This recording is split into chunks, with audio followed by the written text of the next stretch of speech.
Welcome to FAIR's International Immigration Podcast, where policy crosses borders. Our guest today will be Dr. Rodrigo Ballester, and we'll be talking about events in both Spain and Hungary. Rodrigo Ballester is a Spanish law graduate who grew up in France, lived in Belgium, and is currently established in Budapest, Hungary, where he heads the Center for European Affairs at the Mathias Corvinus Collegium, also known as MCC. Prior to this, he worked in the European Union for 16 years, both in the European Commission, where he was for 13 years, and in the European Parliament after he graduated from the leading EU affairs school, the College of Europe. He notably spent 3 years in the European service dealing with migration from sub-Saharan Africa and Morocco. He is also married and has 3 children and frequently publishes in the press and appears on radio and TV in Spain, France, Brussels, Hungary, and has also previously appeared on FAIR's international podcast. And he is back today to talk to us about the mass migrant amnesty in Spain and increasing hardships faced by the pro-secure borders intellectual movement in Hungary. Dr. Ballester, happy to have you again. My pleasure, dear friends. I'm very happy to be back to the FAIR podcast. All right. And to keep it international, I will say bienvenue. C'est un vrai plaisir de vous avoir sur notre émission. Merci beaucoup, Monsieur O'Brien. Je suis ravi. So there's a lot going on in the immigration space, and we wanted to cover a number of different things. And I think the one that most people here in the United States are looking at and worrying about is the mass amnesty in Spain. So we're hearing initial estimates of 500 to 800,000 beneficiaries. Some people are saying potentially over 1 million. This is something that Americans who care about this issue are afraid of, so they're very closely watching Spain to see what may happen.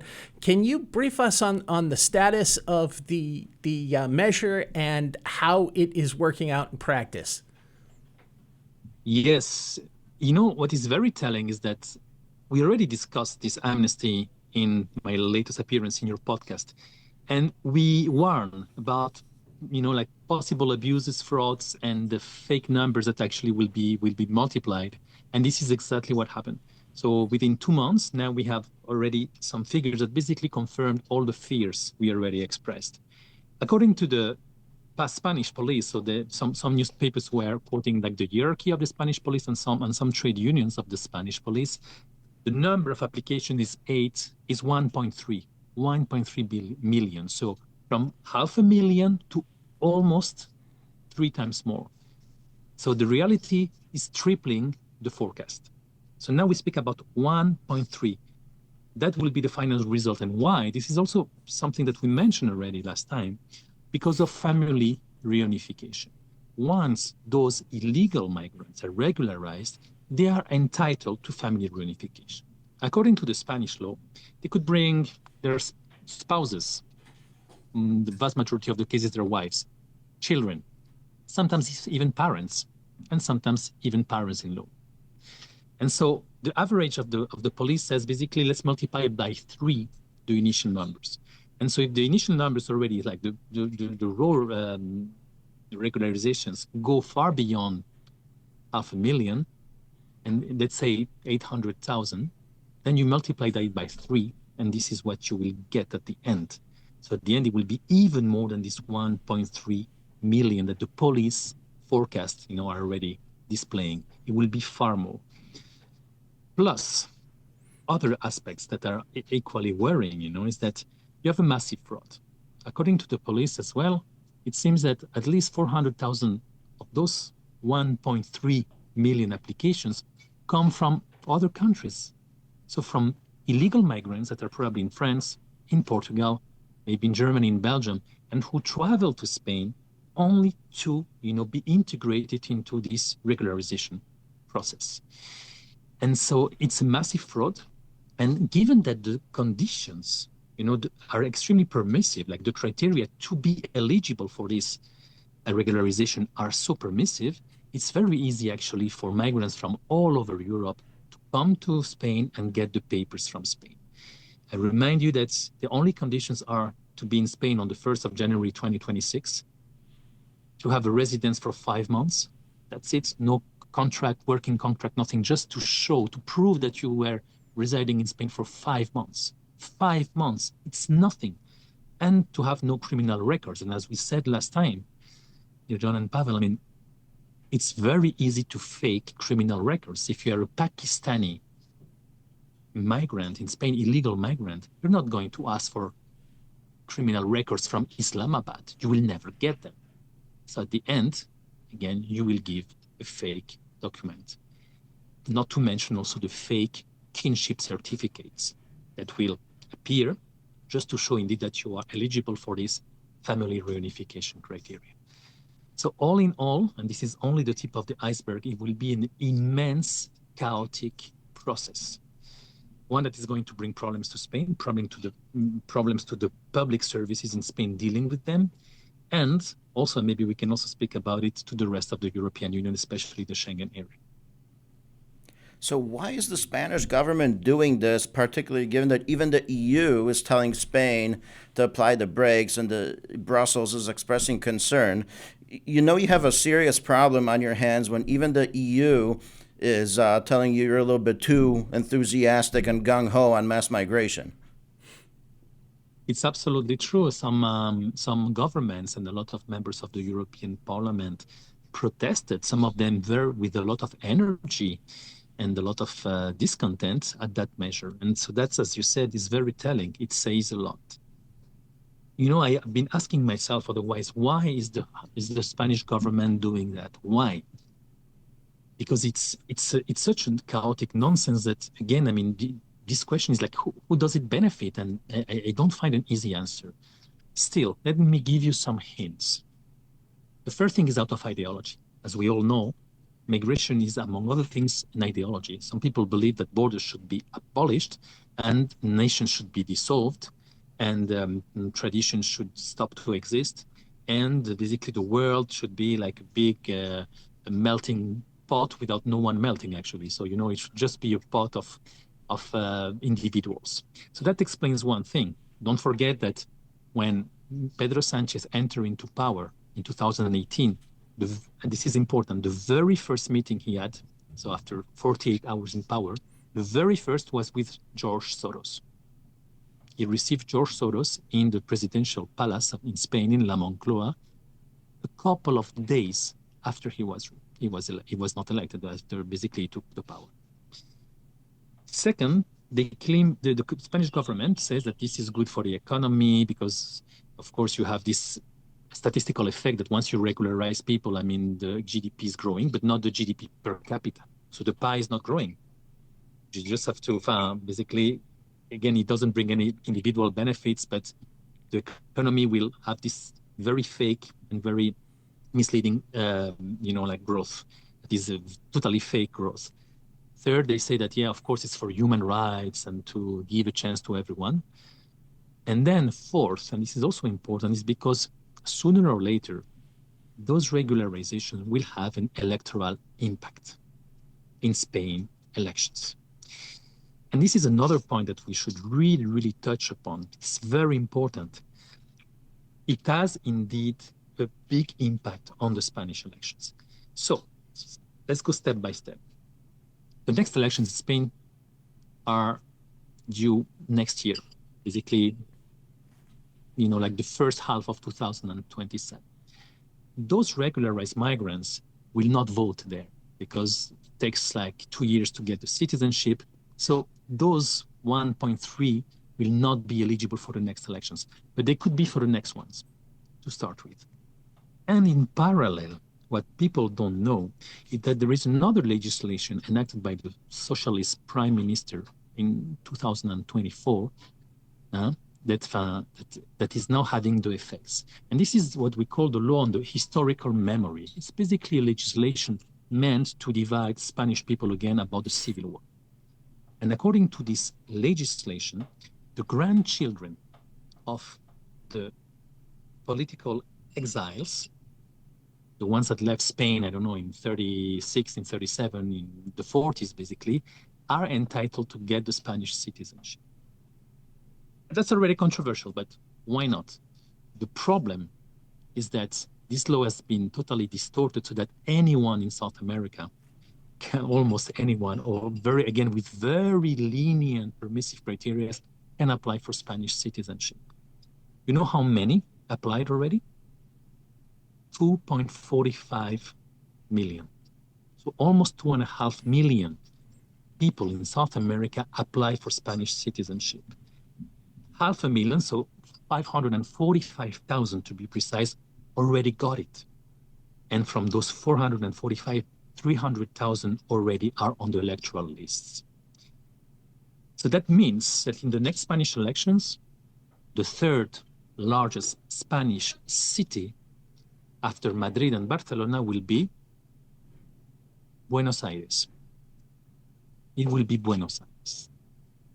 We also got more than 300,000 applications from Cuba. And by the way, who is, controlling this process? Directly the Cuban government, so that they can select the people who will end up becoming Spanish citizens. And they can also tell them, en passant, by the way, how to vote.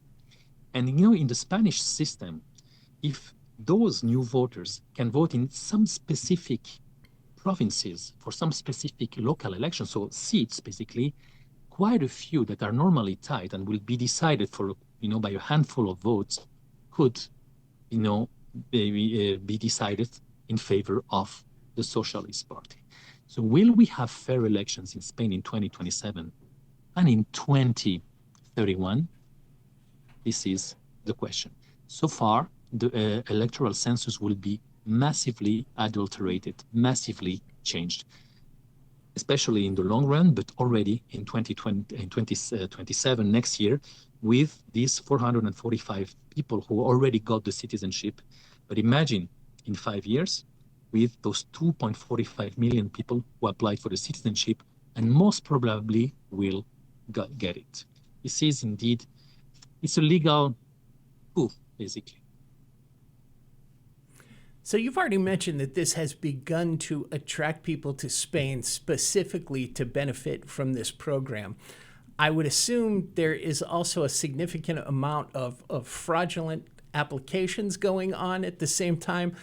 The way you describe this sort of reminds me of what happened with the 1986 amnesty in the United States.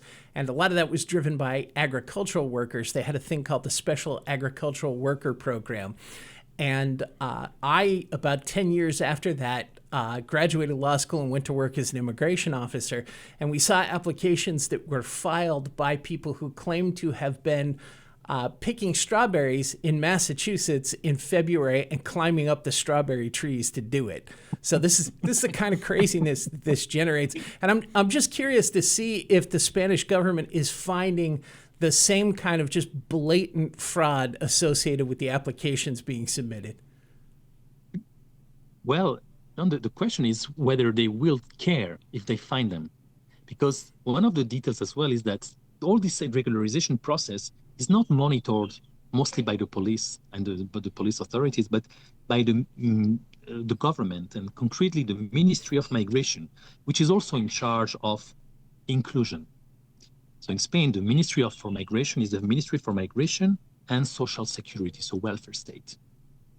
So think about the profile of those people and how permissive they will be.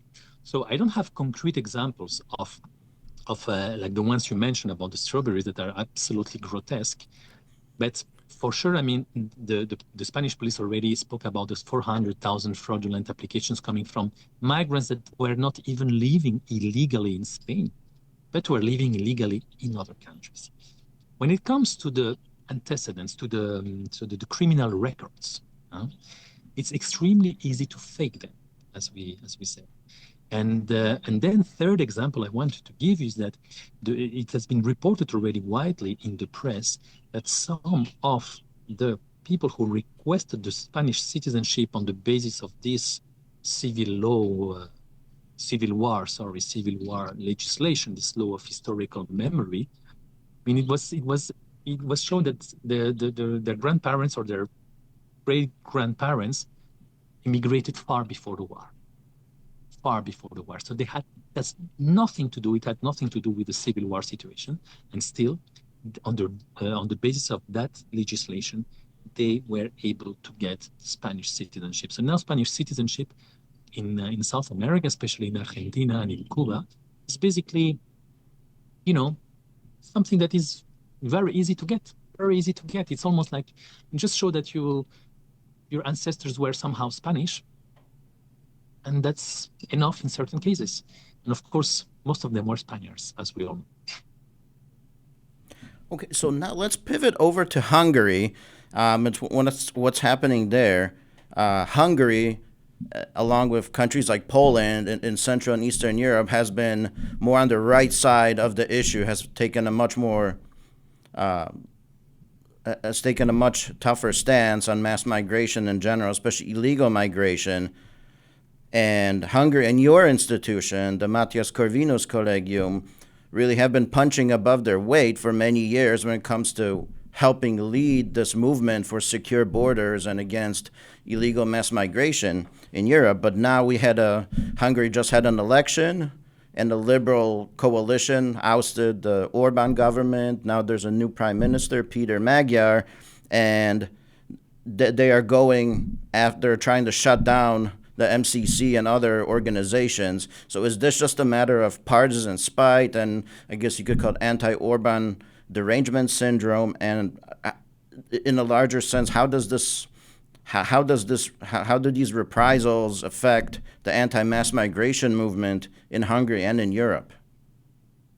Yeah, thank you for this question, because imagine that if you invite me again in a couple of, I would say, 2 months to this podcast, or later, but as from September, I can guarantee you that I will not be in the Mathias Corvinus Collegium anymore, and that the MCC will not exist, not as it is. We still have some doubts about how they're going to behead us, but the fact is that they will. They will. So basically, all the conservative ecosystem that was relying on public funding, like a lot of other institutions in the Western world, will be basically deprived from all its funding. Is there an Orban derangement syndrome in the new Hungarian government? Absolutely, absolutely, and especially when it comes to the new prime minister. We shouldn't forget that Mr. Magyar Peter was a Fidesz apparatchik, literally an apparatchik. Somebody, for 15 years, he was basically pushed and protected by Fidesz. He was a fake diplomat in Brussels for 8 years, and he was pushed in some boards, also as the head of a student agency. So he lived very well under Fidesz, but it's somebody who never swallowed, that his wife was appointed Minister for Justice and not him. And so that triggered like an anger and a resentment that we can qualify as pathologic. And so today, this man who now is ruling the country lives, from the anger and the hatred to the people, against the people who fed him, basically. So it's not that he was in jail or he was totally ousted. No, he was living like a very, very well-off apparatchik. And so that's important, because we need to understand the personality of this man. Second, there was a democratic change as well in Hungary, that must be said as well. After 16 years, majority of Hungarians decided to go to another direction. And that must be respected. That's fair enough. This is democracy. Democracy, we all like it whenever you lose or you win. And in this case, the message was clear. They wanted something new after 16 years of Fidesz government, which is a very long period, and it's already exceptional to stay that long in power. So again, we have to do something about it. But again, we have to respect this fact. But what is not justified is again like the totally autocratic measures that they are taking now. So apart from depriving and from again erasing from the map, I don't know how many, basically all the conservative institutions, literally all of them. Apart from that, they are amending the constitution in a way that is totally autocratic. For example, they made a legislation especially for Viktor Orban. And so it's an amendment that only applies to him, saying that no prime minister since 1990 that can be more, can have more than 2 mandates. If they decided now, as from now, fair enough. But the problem is that they decided with retroactive effects. Another example, dear friends, and this is also relevant, they just decided as well that no member of the parliament can have more than 3 mandates, but not as from now. Not as from now, and so basically that will be fair enough. No, again with retroactive effects. So it means that in 2030, for the next elections, half of the opposition, literally half of the opposition, will not be allowed to run for a new mandate. Imagine if you apply this legislation in the Congress today, in the American Congress. I mean, how many congressmen or senators have been already there for more than 3 mandates? And imagine that this applies with retroactive effects. This is happening as well.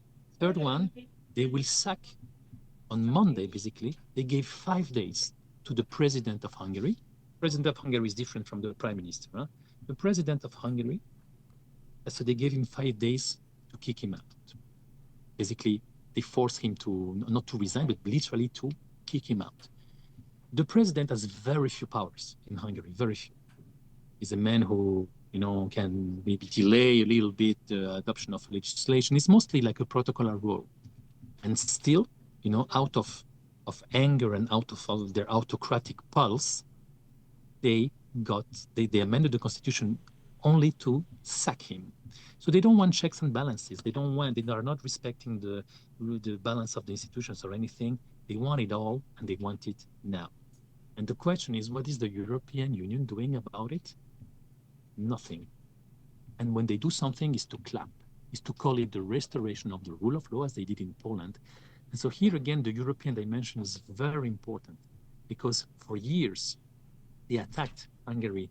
They confiscated money to Hungary. They even excluded Hungarian students from university programs on the basis of the rule of law for literally nothing, or things that were absolutely not as bad as those ones. Now, when their people are doing far worse things, they either clap or remain silent. And this is one of the problems of the European Union today, is that they turn the concept of the rule of law into a political weapon and into a double standards, really shameless double standard instrument. And so, yes, as I told you, the Mathias Corvinus Collegium, which is a big place, we have 8,000 students in 5 countries, in 30 centers.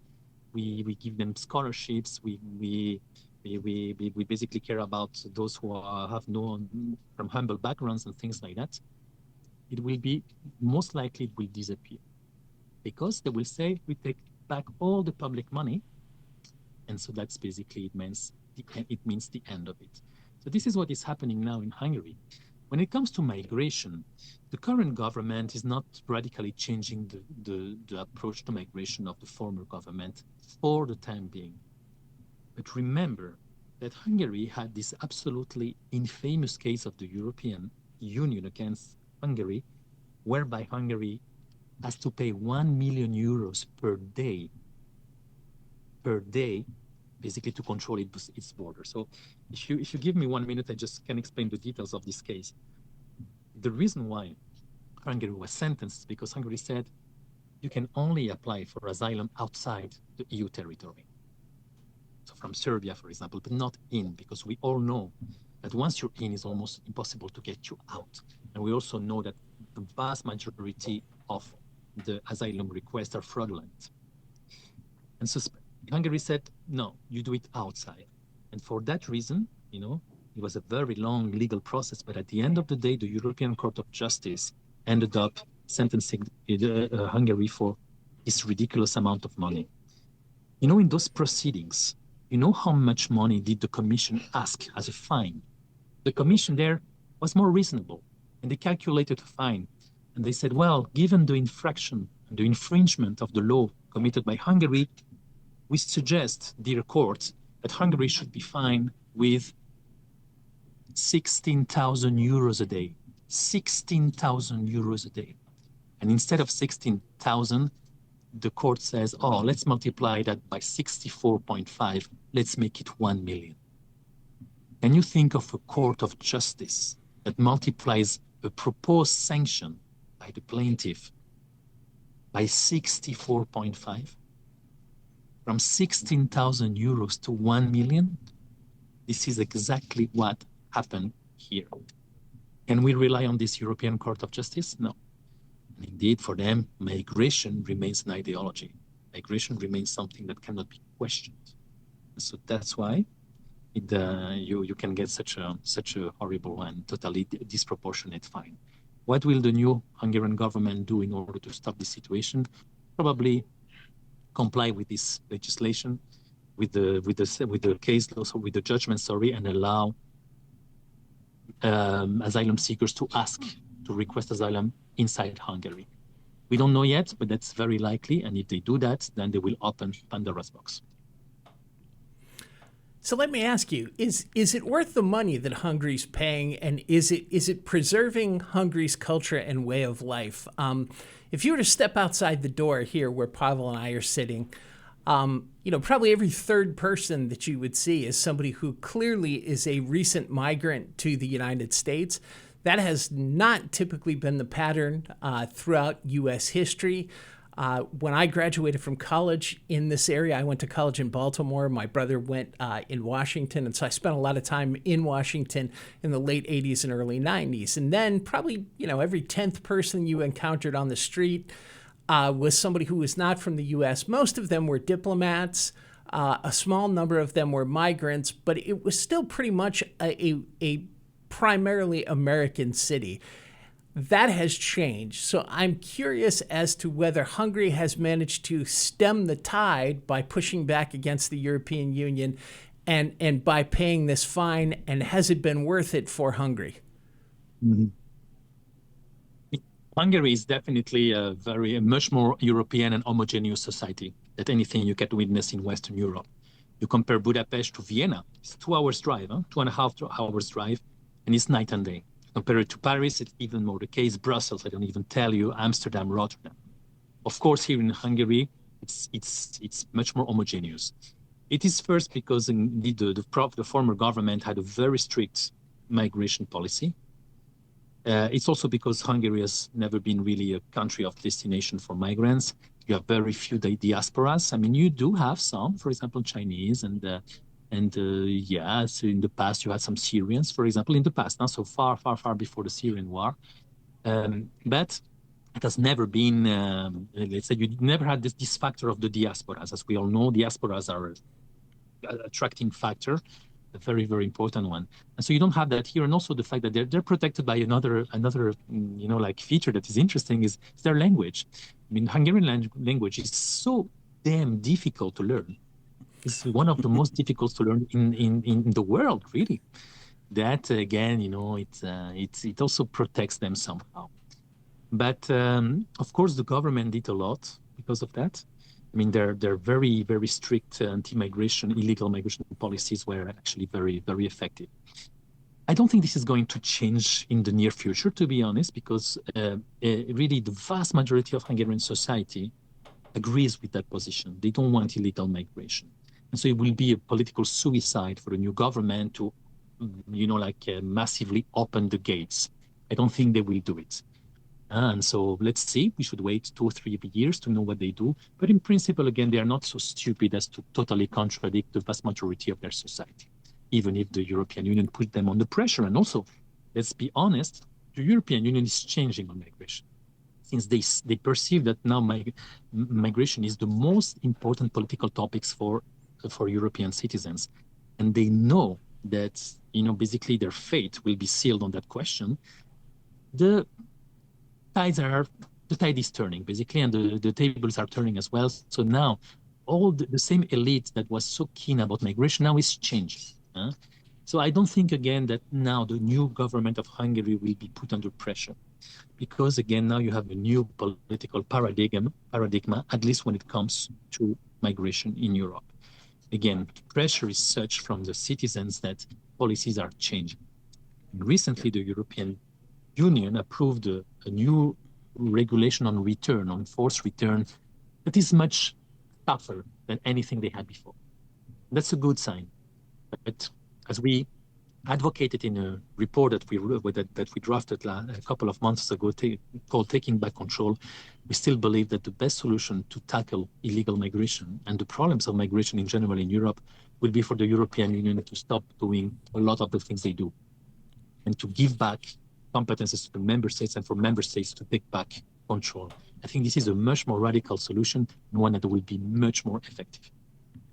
Yeah, so speaking of the broader European picture, the Save Europe Act has gathered, last time I checked, like 540,000 signatures, which shows that there's a huge hunger from Portugal to Poland, from Norway to Greece, all over Europe. It's a huge hunger to stop this out of control, unchecked mass migration and to repatriate illegal aliens and criminal aliens and to secure the borders.